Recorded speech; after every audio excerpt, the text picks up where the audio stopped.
And good afternoon, everybody. Great to have you all here again. And as Alvaro has introduced, I'm delighted today to be joined by Júlia, Lucy, and Takis. And what I wanted to come to, particularly this in this session, really, is to look at the impact that we know has been on hospitality, because we know that hotels have been closed. Restaurants have been shut since the middle of March and just slowly starting to open up from the 4th of July. And I really wanted to come, first of all, just to ask what that experience has been like for you in that, and how you are planning for opening up recovery. Can I come to Lucy first? Lucy, you're operations director for Mowgli. As we know, is a business that started here in Liverpool with the mothership, as Nisha likes to talk about, the unit on Bold Street, but you are obviously spread across the UK. Yeah, so, well, it's been busy. I'm pretty sure I can speak for all operators when I say it's been busy. And one of the biggest challenges that we had was, firstly, I think it was the unknown. We actually didn't know. When we closed back in March, we actually had no idea how long we would close for. And then obviously there was the ever-changing sort of messages that we were getting originally from the government. And obviously then the guidelines came out a couple of weeks before we opened. So it's been incredibly busy. And obviously I think, like most operators, the two key stakeholders we've been looking to sort of accommodate really is our team and our customers. So I think the priority for everybody is, how are we going to open safely? How are we going to open well? And how are we also going to make it a great experience as well? So it's been busy, and there's been a lot to consider once we've been doing that. I think once the government guidelines came out, that gave operators a lot of peace and also a lot of help being able to move forward with their plans. And what physical changes have you had to do within the restaurants yourselves? And in terms of covers, what capacity do you think you'll be operating at? So it varies site to site, but I'd say probably we're about 80% now. Some obviously, so if, for example, our restaurant on Bold Street is probably nearer 60%, our Water Street restaurant remains probably nearer 80%. So we've had to get really creative with not just the table layouts internally, because obviously less tables, less customers, it's how do you combat the sort of lack of atmosphere, and also what can we do as what additional areas can we use? So outside, for example, that's been a great help on Bold Street, for example, having the outside seating available to us, and that gave us 3 tables back that we lost 6 inside, and we've gained 3 back outside. And in terms of your staffing levels, obviously all of the staff were closed. Did you furlough staff? Yeah, we furloughed everybody. And obviously now we're bringing them back to work again. Different levels, different restaurants require different levels of team. But for example, in Liverpool, we've actually now managed to get most of our staff back at work, albeit we've got quite a few still left, remain on flexible furlough. But we've had to look after certainly the busier shifts when you'd have more staff. So for example, queue management, entrance and exits. What we couldn't do is have too many staff, so we wanted to avoid staff congregating. Also changing rooms, you know, not having too many staff in our changing rooms at the same time. Some of our kitchens are smaller than others, so we've had to stagger start times, finish times, breaks times. It's been a lot of a juggling act. But overall, the great thing is that we are, after a couple of weeks now, what we are seeing is that trade seems to generally, people are seemingly becoming a little bit more confident, which is great because it means that trade obviously is going in the right direction, which is encouraging, meaning we can get more people back to work and off furlough. Excellent. So you're finding that you've reduced capacity, but the reduced capacity is running at full capacity. So you haven't got empty tables. People are coming back now. Yeah, absolutely. I mean, we had, thankfully, I'm sure everyone will agree that bookings have been a great thing to have. So I think we used to pretty much do 50-50 in terms of bookings and walk-ins, say across the board. Now we're probably definitely leaning towards more 80% bookings, 20% walk-ins, which is great. But so obviously it's a bit of an issue when those bookings don't turn up, which has certainly been one of the biggest disappointments since we've opened. Is on the first few weeks we had a few no-shows, and I know that's definitely happened across the industry. And again, we just had to then put in plans to sort of try and combat that. So now we're calling all of the guests, but we're really relying on our bookings, especially at the weekends. And so you're finding that people, that you are getting no shows? Yeah, it was really disappointed actually, but I think what happened is when we unlocked our booking, obviously everybody was excited a few months ago, and they're like, yeah, let's go, let's book. And then as time got nearer, either people, whether it was they were nervous or they changed plans, but yeah, so at the first weekend especially, where we weren't actually calling on the day to confirm, now we are. So the first weekend was a little bit disappointing, and especially between the two in Liverpool, we're now taking reservations in our Bowl Street restaurant, and some were turning up in Water Street, and so on and so forth. But it was great that it happened the first weekend, because straight as operators do, you just then figure out what you need to do to stop it from happening the week after.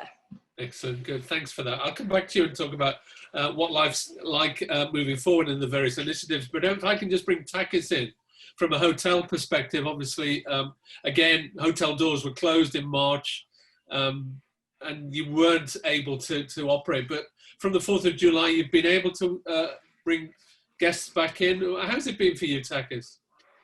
Hi, Bill. Yeah, it's been challenging, but overall a very thoroughly enjoyable learning experience. Our objective in reopening was to create a safe and considerate environment. And the team here, as well as in other hotels across the city, have really stepped up to the plate with that and have been fully committed towards that cause. What we did learn quickly was that COVID-19 stopped the treadmill of business which we've been used to and that we've drawn from in the past, and we've depended on, and how we depended on it before lockdown. So along with the safety measures, it forced us to rethink our commercial strategies, and things like QR menus, apps for orders in the restaurant and bars. These have proved to be an absolute given in the new times that we're facing. Our hospitality industry has always been able to problem solve and adapt and diversify. And these traits, these important functions have come right to the forefront as a result of this crisis. I also noticed that looking at the statistics over the last week, Liverpool's averaging about 30% occupancy, which in principle sounds very positive, but I am still at the same time very conscious that there is still a number of hotels yet to open, so that data is a little bit skewed. But having said that, though, 30% is better than 29%, and it's very, very clear to see that, similar to Mowgli and similar to the other restaurants and bars, the occupancy levels are increasing, which is the key message from that.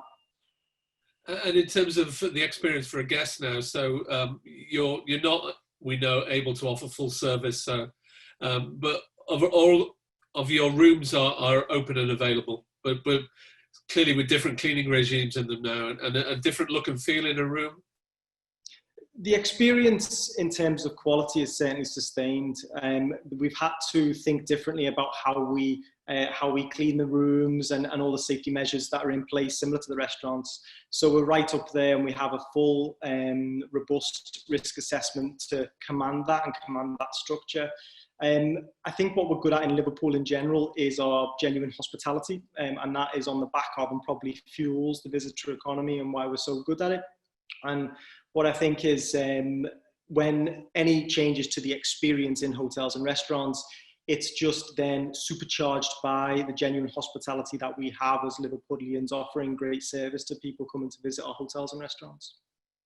But in terms of hotel breakfast, you're serving breakfast in a box to the room, is that? Or?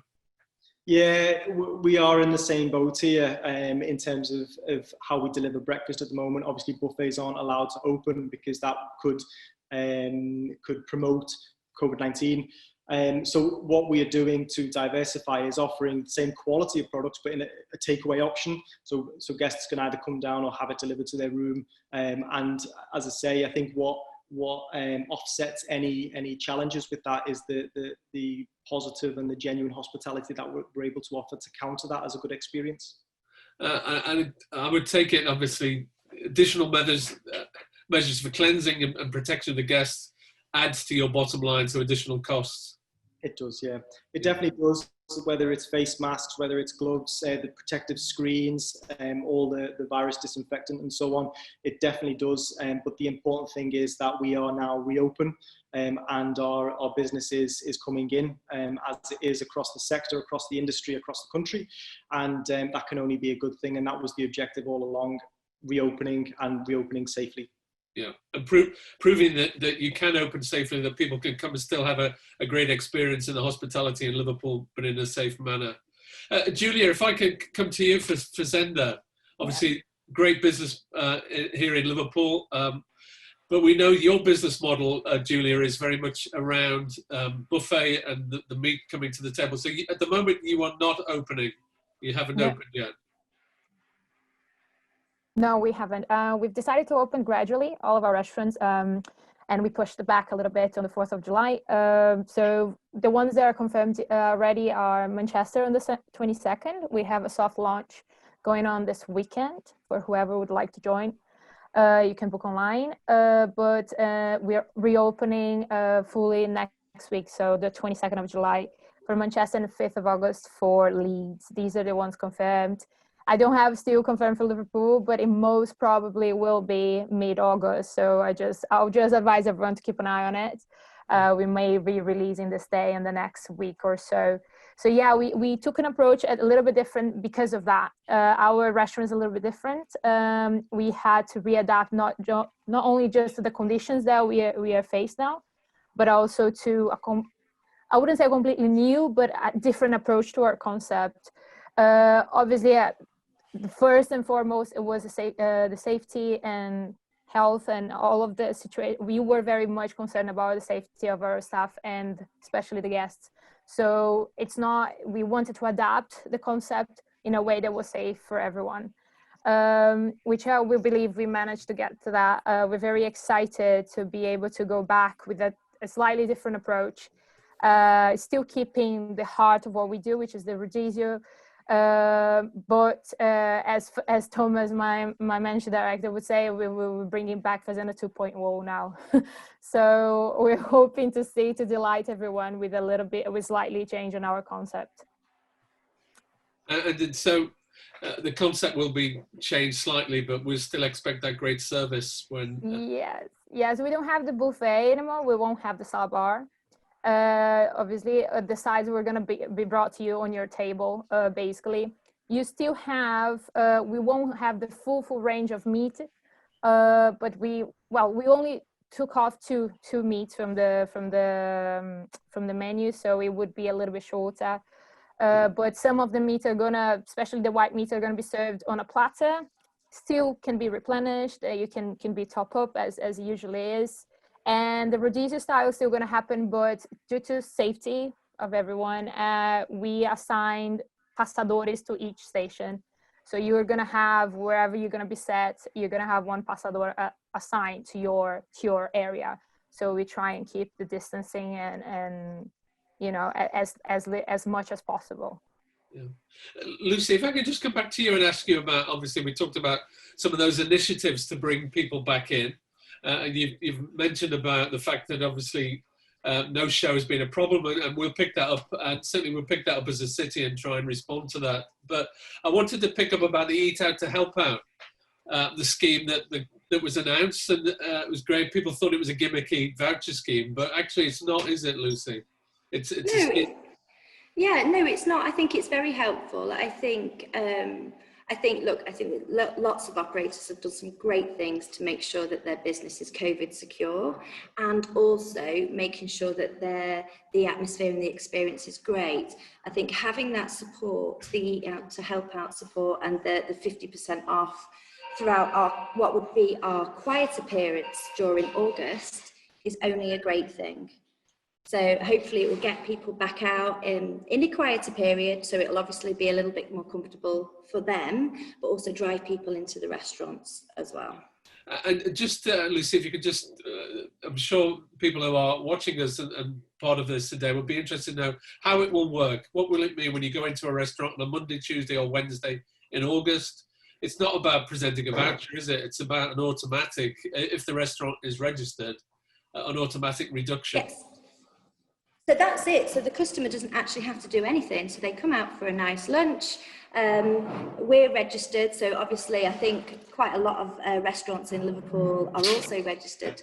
But then you'll come out, you'll have your lunch, and then we'll make the necessary deductions off your bill. So it's a win-win for the customer, really. I think it's great. And obviously for a business as well, it's great for the business, because obviously we're then able to get that money back. So excellent. It's great. Good. So what we need to do is get people out, eating out safely in the restaurants, staying in hotels.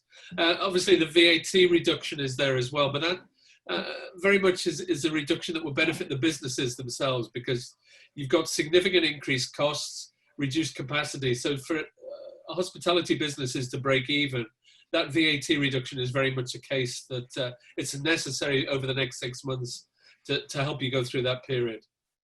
And we will certainly be helping promote that as well. Thanks for that. Lucy, Takis, Júlia, please stay around, and we'll hand across to Chris for the cultural section, then we'll come back for some Q&A. Thanks for that. Okay, thanks very much, Bill. So in this second half, we've got a slight difference from the first half, because we were there listening to a lot of the experiences of businesses that have been able to open and to start trading. And now we're going to come to what is a critically important part of the city's DNA, its culture and performing arts sector. And of course, it hasn't been able to operate so far. So we're going to look at this from the perspective of the challenges and the opportunity that presents. And got great three panelists to discuss that with me this morning. Michael, if I come to you first from the Philharmonic, I mean, you've got two hats. You're not only with the Philharmonic, but you're also chair of the City Region Music Board as well. So, how are things been for you, and particularly based on the recent announcements from government, what confidence do you take from that, and how do you see the sector starting to come back together, and when can we expect to go and see the great orchestra at the Phil? Well, I like Takis' description of it as a positive learning experience. We've certainly all learned a lot. I mean, I think it's obviously been very challenging, and I think we've all moved through various stages. There was the immediate crisis management of, on 15th of March or whatever it was, suddenly having to cancel all these shows and events, and just work out how we manage that very, very complex and challenging process. Then you kind of move into a sort of middle phase, which is really starting to think about survival and how you most effectively kind of manage your way through this to be able to come out the other side. And I think we're in this stage now, although all three carry on, it's about starting to think positively about coming back and about doing what we can in the new scenario. I mean, and Gillian and Mark will talk about this as well, I'm sure, for live performance, it's been really difficult. And for artists, it's been difficult. One of the challenges is that a large part of our industry, certainly in music, but in all performing arts particularly, is made up of freelance workers.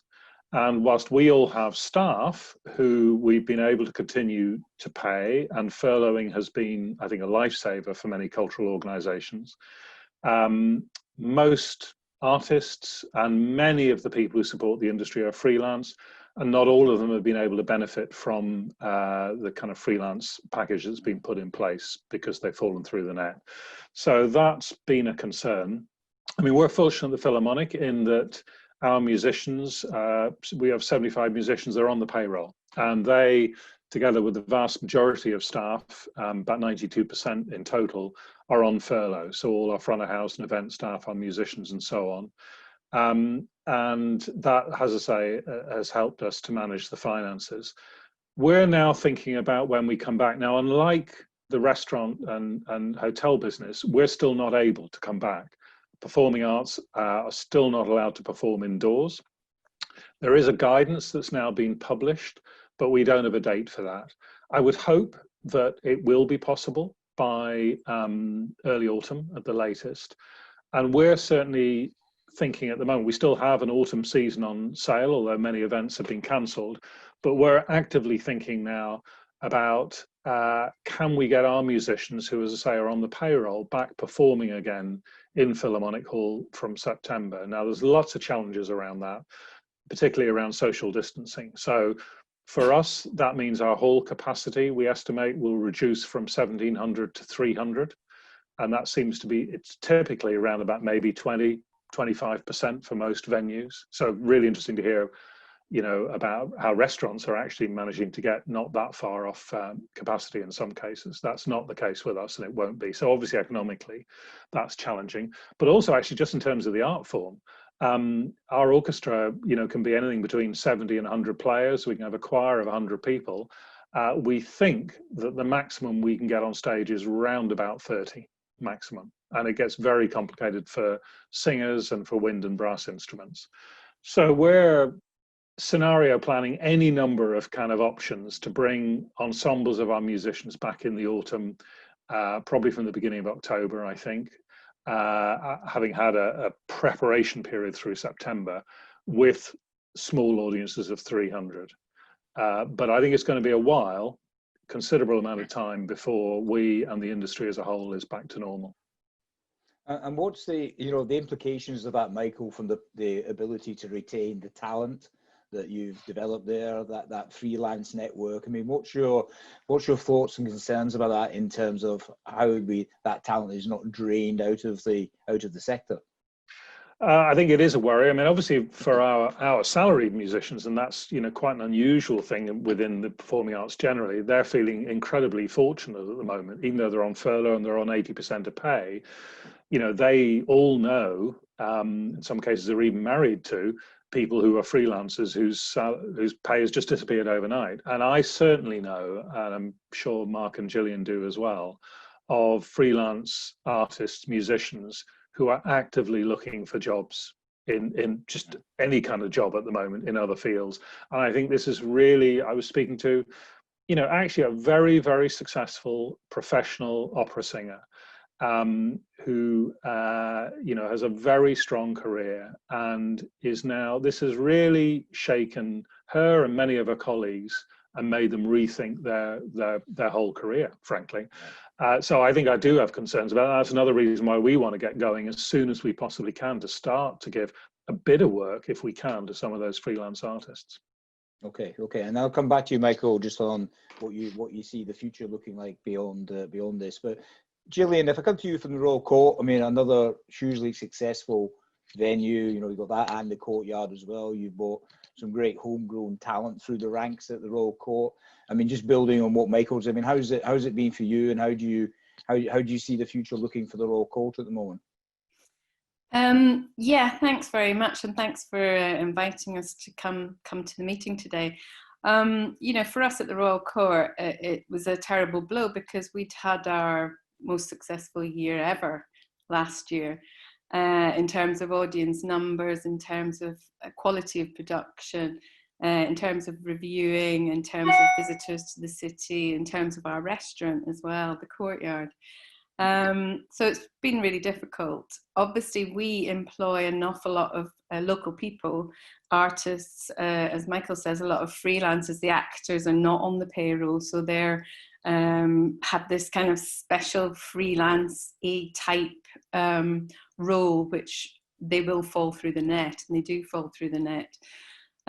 So as Michael said, you know, it was a crisis, and then it was a sort of trying to stay afloat and alive, and now it's looking more positively to what we can do in the future.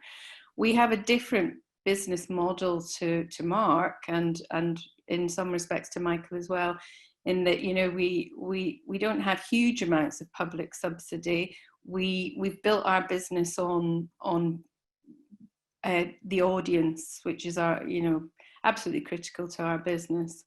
As Júlia said before, it's about the customer experience, it's about the customers. So we're really concerned about when they are able to come back, can we give them that experience? So, you know, we're looking at the moment to an autumn programme. You know, we stopped in March with Pete Price is Dead on our stage, not literally, I have to say, the show.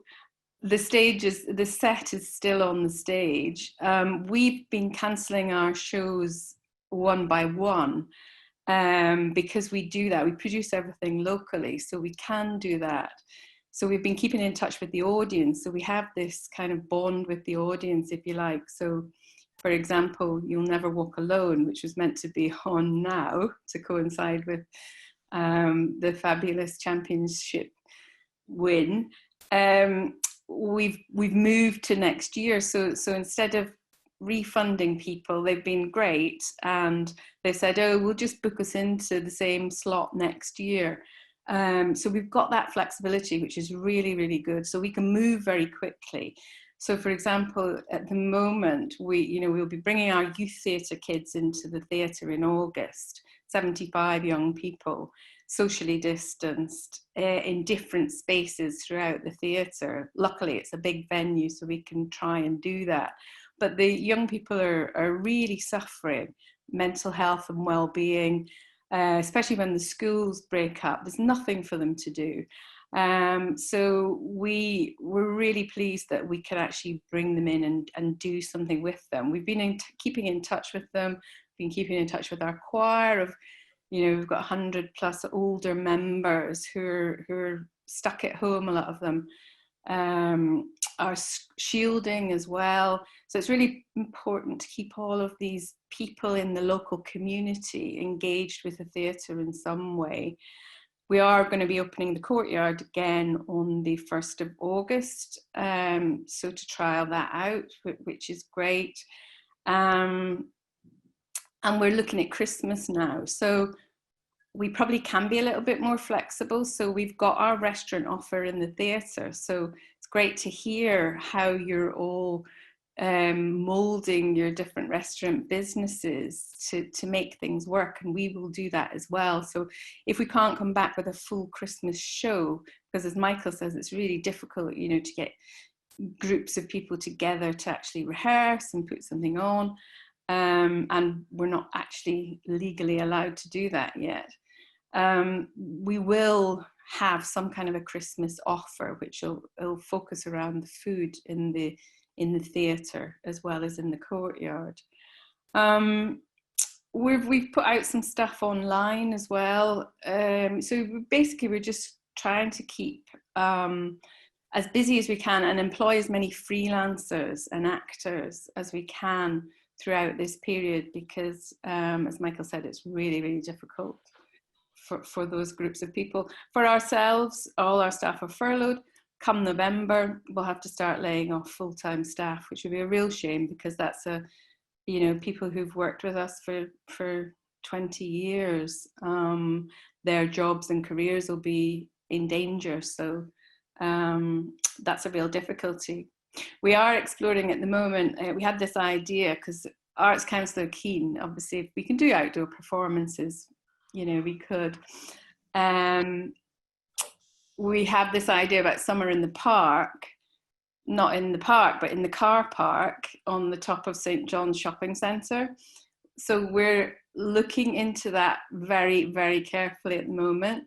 It might be too late to get it done for this year, but it's such a great idea. I think we could probably do it for next year. And it could be a really good fun thing for the whole of the city.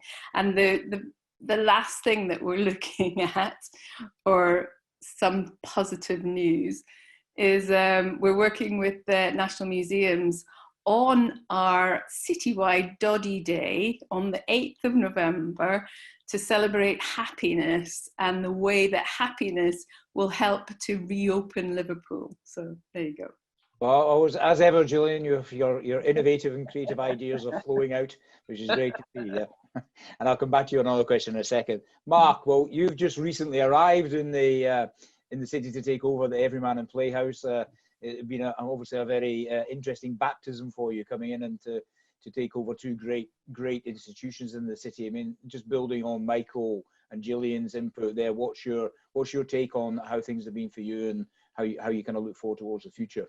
Yeah, so I took on my role on the 1st of April, although I had been working for the Everyman Playhouse for 3.5 years before, so I wasn't brand new to the city, thank goodness. But we, similar to Michael, we've furloughed 93% of our staff. But actually, to pick up on Gillian's points, it's been incredibly busy. I mean, as arts organisations within the city, even though our doors may be closed to the general public, there's a whole wealth of activity that we do that connects with the communities throughout, whether it be, for us, it's things like masterclasses, playwriting sessions. We've moved everything virtual in terms of our youth theatre. We've done work with refugees and asylum seekers. We're continually looking at ways we can innovate and connect. And our digital project, Love Liverpool, the A to Z of Hope, was a way of keeping our audiences and people's connection with the city, because we do feel still a responsibility for bringing people into the city. And even if they can't physically, let's bring them in virtually so that they remember what a fantastic city we live in. But ultimately, our survival is really, over these past few months, has been made possible through the generous support of funders or through central government, through the retention scheme. If those channels didn't exist, if funders hadn't left their money on the table, even though we weren't being able to present live performances, then we would have had to make quite drastic decisions very quickly. But as it is, most of us, I think, we're in a position where we didn't have to go for emergency funding through ACE, that we could survive quite happily through to September and see what else was held in store. And I guess we're going to talk about the 1.57 billion, which was a really phenomenal announcement. While we still don't know whether we will be eligible, what's great about it is it brings a focus and attention to the cultural sector and shows that that's a really valuable and great asset and economic contributor, and that the central government are recognising that. But everything else is really, really similar to the experiences of those around the table. To pick up Lucy's point, we always felt that it was important to put our staff's welfare foremost, and also that of our audience. So it's always that blend of how do you get that right.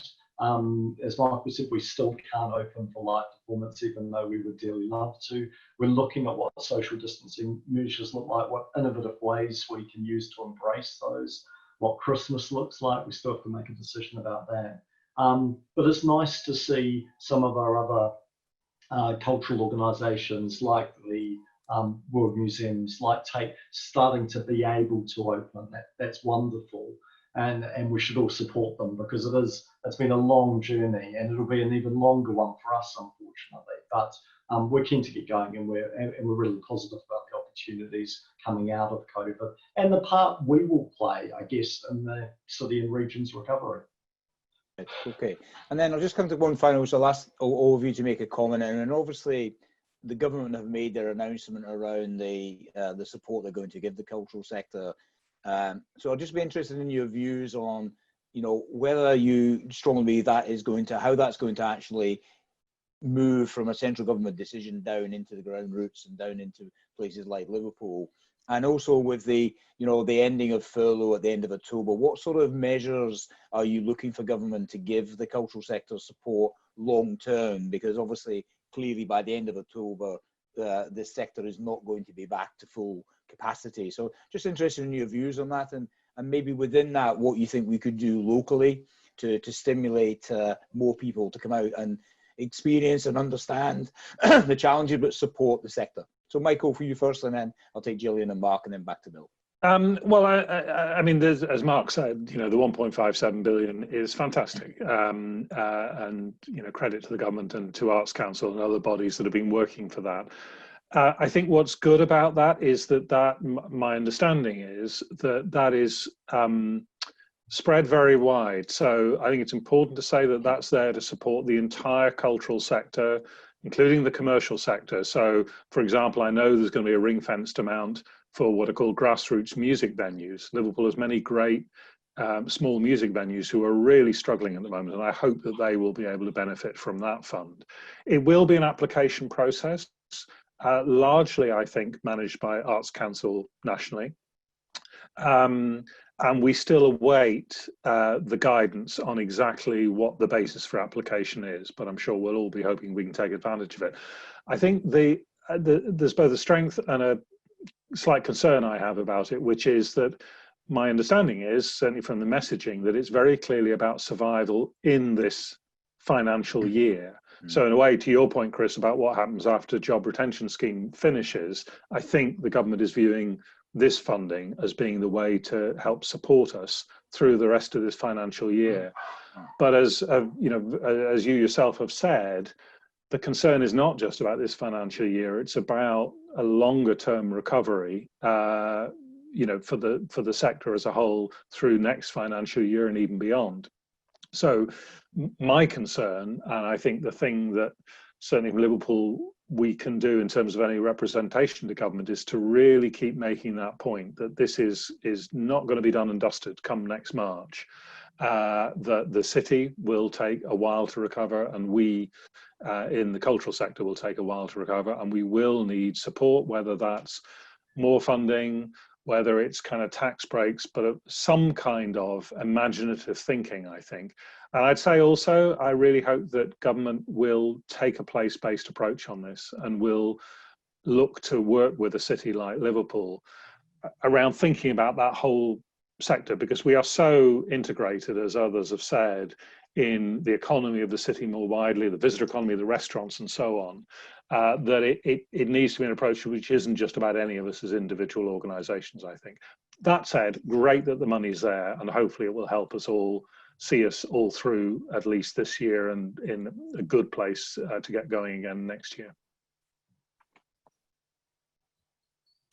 Yeah, I mean, the money is fantastic, and but as Michael says, we don't really know where it's going to go and if we'll benefit from it. But I think what the most important thing for us all here is if we can exude confidence to people who are coming to restaurants, to the city to stay in hotels, that it's a safe place to be, that we are taking their safety we're looking at it very responsibly, and it's a great experience for people, then it's the word of mouth thing, I think, that will really, really help to benefit us all, as well as publicity campaigns, etc. But it's down to how people feel, and they go off and tell their friends and families, I went to the Royal Court, or I went to Fazenda and it was brilliant. And so you should go because you're missing out, and tell your friends. And I think that's going to be really, really important for us over the next 6 months in particular, getting that message out locally that restaurants, bars, theatres, venues, whatever we're doing, are safe places to be, and it's a great experience, and it's a great city to be in. That'll be fantastic for all of our businesses. And then finally, Mark, your own take on that, and also maybe whether as a city going forward, and the various stakeholders here today, whether this will open up opportunities for us to work differently, more collaboratively, to see how we can help each other. Because I think, as I said at the start, I think we've all recognised that this ecosystem of hospitality and tourism and leisure and culture is all very finitely interconnected. Yeah, it absolutely is. There's no doubt. You know, I think the biggest risk at the moment is actually reopening and what that looks like.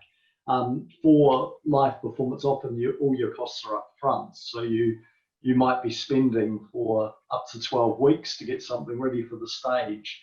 And I guess what we're acutely aware of is that there might be a second wave, there might be a regional lockdown, and if there was, that could be potentially catastrophic for any of us, especially in the lead up to Christmas, because often that's where you put a lot of investment and a lot of time and resource into.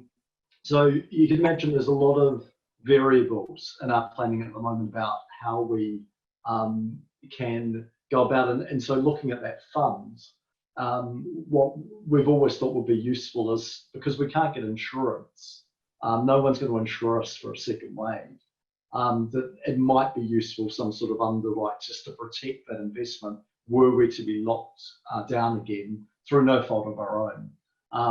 And that's something that we've been lobbying government for. In our case, because also we're fully valuable, that helps us. So that's a good thing. So there are lots of different things to consider, but we still might not see, depending on how the detailed guidance comes out about the 1.57, we can't guarantee that we will see any of that, depending on the criteria. So we have to be sure. But even when, I guess, prior to COVID, we were talking with the theatres especially, but other cultural organisations. We meet on a weekly basis to talk about ways that we can work more closely together. And I think that's something that we absolutely want to talk further about and work out where it makes sense to jointly work together. But across the sector, it absolutely makes sense. I mean, if we can drive footfall, hopefully that will help restaurateurs, the hospitality and hoteliers. And similarly, they can let them know of all the great things that are up to do in Liverpool. I just saw in the chat, absolutely, there's so much more cultural offer, and Liverpool is so diverse, so varied. There are things going now online. There are things that people can engage with right now. We need to, as Gillian was saying, build people's confidence to do that. And I think we're all very keen to be part of that journey. Okay, thanks very much, and thanks for Michael and Gillian. That's some really, I think, fascinating insights there, but also, you know, really refreshing and great to hear of the approaches that you're taking, the innovative and creative ideas that even in difficult times you're coming through, which I'm sure will benefit your own establishments, but certainly benefit the city and the city's recovery plan. So thanks very much, and back to you, Bill, to pick up any final questions. Yeah. Thanks, Chris. And if I can just come back to the panel that so Lucy, Júlia, and Takis, really just picking up that final point that Chris had there about what is life going to be like for you moving forward? What can we do? What can the people who are listening to us today can do to support you in your restaurants and you in the hotel? How do we move forward? And what will the experience be like? Lucy, perhaps if you answer that one first. Are the chat bombs still as good? So the chat bombs are still amazing. So we are very lucky because we had a brilliant menu. Anisha had designed a brilliant menu, not only tastes good, but also really brilliant for an operator to execute as well. So we've actually been fortunate and not had to make any changes to our menu. So it is the Mowgli menu that we are able to offer. I know that a lot of operators have had to make certain adjustments. So, but broadly, you know, everything that the customers love, not just for Mowgli, but in most brands, is still on the menu. So the food still is great. Certainly for Mowgli, the fairy lights are still all twinkling, you know, and we've tried to sort of, again, it was the space, you know, I think we've tried to do it subtly. So there are additional steps of cleaning. There is, you know, there are hand sanitizer stations around the restaurant, but they've been branded. We've tried to do it subtly so that overall this doesn't impact the dining experience. I think definitely in terms of what can we do to help, I think it's coming back to that booking. So obviously things are different now. We do take more bookings than we did, whereas before if a booking didn't turn up, which wasn't actually the case, this has been quite a new thing, a walk-in table would just quite easily be able to sort of fill that gap. But now it is actually really important. We have sort of implemented deposits, we are taking deposits, and we are also confirming, but it is just really important when we're all dining out, and that everybody as well knows that table means a lot to every business. Thanks. And Júlia, if you just can pick up that point again about what is it we need to do now to support you moving forward? So I know, just picking a little bit on what Lucy said, yeah, a few changes were implemented, you know, a few things are going to change, you know, processes are a bit more automated and technological, as Takis said, a QR code to visualize the menu, you know, payments, we're not going to be able to take via money. We need to, it has to be contactless, or, you know, credit cards and things like that. So there are a few changes in that sense. And having said that, and picking up a little bit on what Lucy said about the bookings as well, which is obviously for us from the hospitality sector in terms of restaurants, we don't take payments like the cultural sector does in advance. So it's so crucial to that people understand, and that I think, you know, medias can help us with spreading the message about how important it is that people actually understand that Liverpool, basically, among all of our restaurants, has been for us always 40% of our covers were walk-ins. So it's a massive culture of walking in and not planning in advance, basically. Like whereas other sites were like 20, 15, it's massive, the difference. So one of our biggest trade that we relied a lot on in the past was walk-ins. So we're not able to get that. So basically we have implemented deposits from a certain amount of people onwards, but it still is quite tricky when people don't, because we staffed for that particular, because we are still not willing to compromise on experience. You know, we want guests to understand and feel that they're still having that kind of same level of care and experience. On the safety side, hygiene, absolutely, but also on the experience, not compromising on that. And that means human effort. And that human effort comes with a cost. So basically, I think locally and how we can get some support from the city and from media, it's on that level. Obviously, as Lucy said, we tried our best, you know, and I'm sure you will feel, you know, it's different, but it's still Fazenda, it's still us. You know, we cannot wait, and I can guarantee to you, like, we have so many staff that said, please give us something to do. We don't mind, and we're not going to get paid, but give us something to do. People are dying to go back to their jobs, you know, not only for the obvious reasons of that it's been a difficult time, okay, but in most jobs are unfortunately on the line, but it's because they realize, you know, they enjoy what they do, and, you know, and it's not just a job for them, especially in this industry.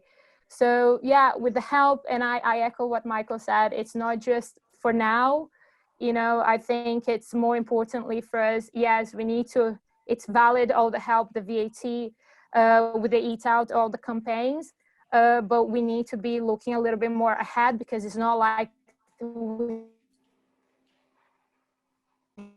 haven't been advised now. We need to have those kind of backup plans, I would say, future proofing, and trying to understand how we can future proof things now from now on. That's what I would say.